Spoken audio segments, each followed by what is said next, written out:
ছোট মাছের তেল ঝাল খেতে গরম ভাতে খুব সুন্দর লাগে, দারুণ লাগে খেতে। নমস্কার, কেসি ব্লগ অ্যান্ড কিচেনে সবাইকে স্বাগত।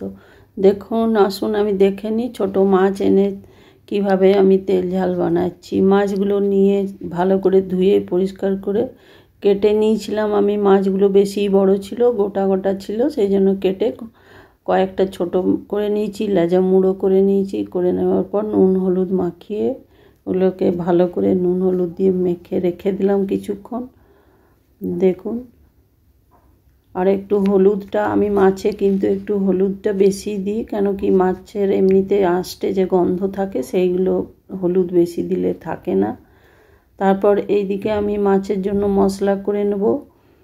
জিরে, গোটা জিরে, সর্ষে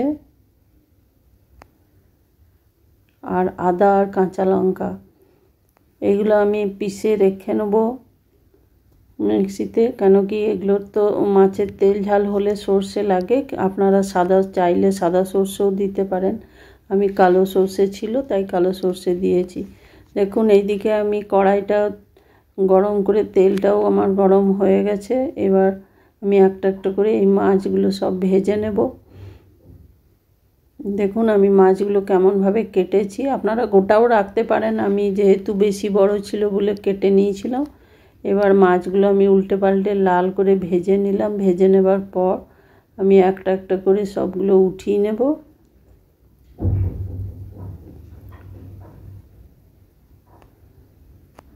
এই রকমভাবে এই ঝাল তেল ঝাল করলে খেতে খুব ভালো লাগে।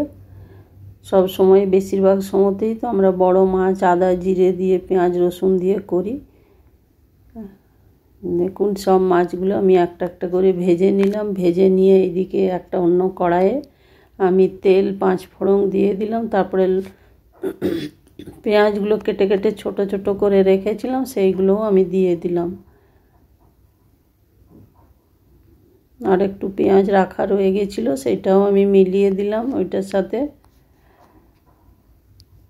এটাতে কিন্তু রসুন পড়বে না, যেহেতু সর্ষে দিয়ে রান্না, সেই জন্য আমি বিশেষ করে আমি রসুন দিই না এতে পেঁয়াজ দিয়েই এই রান্নাটা করি।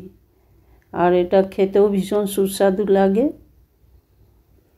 তারপরে দেখুন একটু টমেটো আমি একটা ছোট ছোট করে কেটে রেখেছিলাম, সেই টমেটোটাও দিয়ে দিলাম পেঁয়াজের সাথে। তারপরে এটা সমানে আমি ভেজে যাব।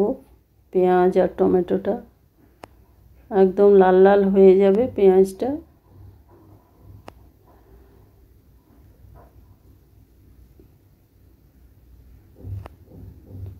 এরপরে আমি মশলার নুনটা দিয়ে দিলাম।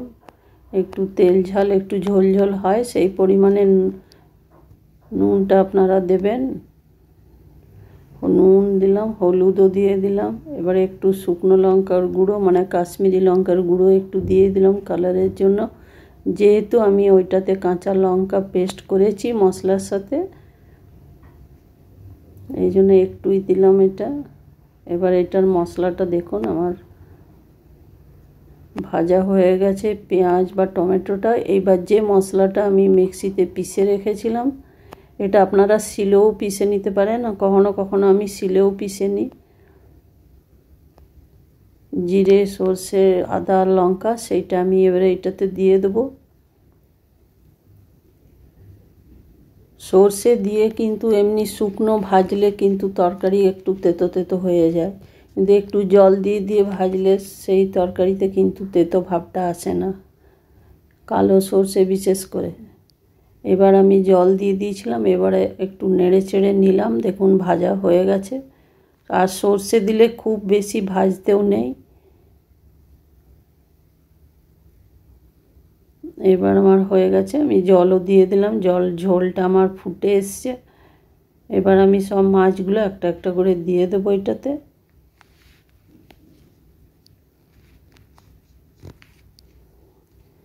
এইটা আপনারা খুব ছোট মাছ, যেগুলো একদম ছোট মাছ সেটা দিয়ে করলেও ভীষণ ভালো লাগে খেতে। আবার মাঝারি সাইজের যে মাছ 500-600 থাকে সেটাতেও ভালো লাগে। দেখুন আমার মাছের ঝোলটা প্রায় হয়ে এসেছে। এবার আমি উপর থেকে একটু সর্ষের তেল দিয়ে দিলাম, একটু ধনে পাতাও ছড়িয়ে দিলাম।